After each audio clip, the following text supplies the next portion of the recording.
Greetings everyone, I hope you're doing exceptionally well.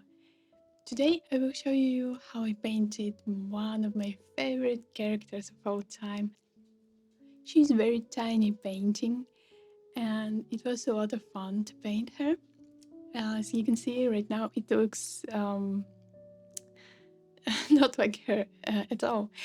But let me explain thoughts behind the process. So what I do is I try to identify the biggest shapes in my reference. So I take the ground as one big abstract shape and try to replicate angles of it and also more or less keep proportions. Then I took her hair like one big shape as well as her face and neck, and her beautiful, extraordinarily beautiful dress, and also tried to use those like one big shape without thinking too much what I paint. It sometimes helps you when you try to not even say words in your mind. I paint face, I paint hair, because this triggers something in your brain that will prevent you to paint what you see, but rather some kind of more symbol like things.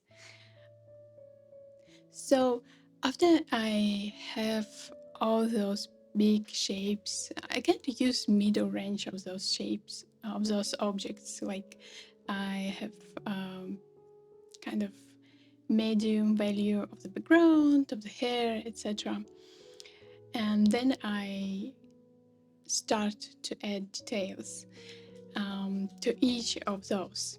And while doing this, I still try to double check that I placed everything correctly. And I think I had small mistakes with her head, so I revisited it later. And regarding background, you will see that I repainted a few times. It looked extremely beautiful on the reference, like Art Nouveau style of background. But when I tried to replicate it on this small size, um, at least in person, it looks okay on the video, but in person, it made it too busy and pulled focus away from her. So at the end, I kind of had on my palette very bright magenta color, very beautiful pink. And I decided, okay, I will just put it on the corners. And when I started doing it, I noticed that it looks so gorgeous. It made her glow. It have added a little bit more modern kind of look to the painting, but overall I think it worked beautifully. And the rest was quite a usual process for me. I tried to add a little bit of red hue on the cheeks, a bit of yellow on the upper part of the face, and at the bottom a little bit of bluish tint, very subtle but still visible. And also when I paint ears right now, I really like to push this pink red hue. Like if you look at the person and when light pass through ear, it will almost be red. And I don't know, I really like this effect. I think it adds liveliness to the portraits, but again, it's personal choice. And I did for this painting the same with her cheeks. I made them a little bit more bright than they should be, but I think it adds that kind of feeling of fresh morning rose. I don't know. It's when you paint portrait, I think if you go for realism but still want to keep painterly style, and it's not a photograph, you kind of need to add something extra.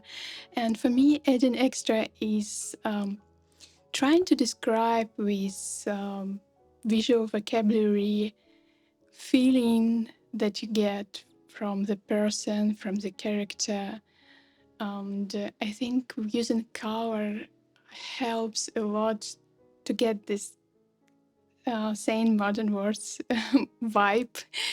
And yeah, I think those pink add a lot of freshness and a lot of light and a lot of femininity.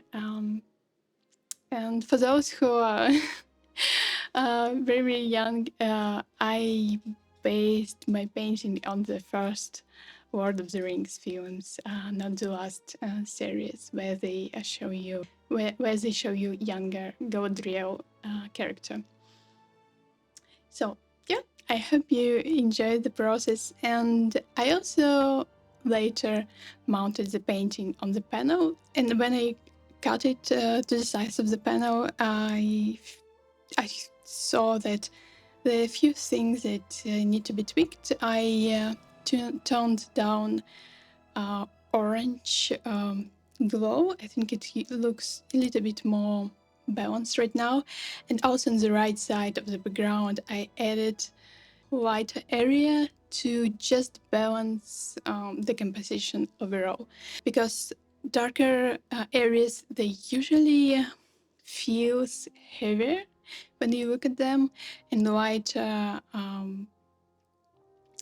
lighter parts in value feels lighter in composition. And so in composition you try to balance those, and you can see that before right part was bigger and it was the same value as left part. So to balance them in weight, so to speak, I added a little bit more light value to the right, so they are more or less balanced right now. As always, I want to say a huge thank you to all my patrons. And if you're one of them, there's an extended version on my Patreon of this video where I show how I mounted canvas on the panel. I wish you to have a wonderful week ahead, and I see you next video. Bye bye!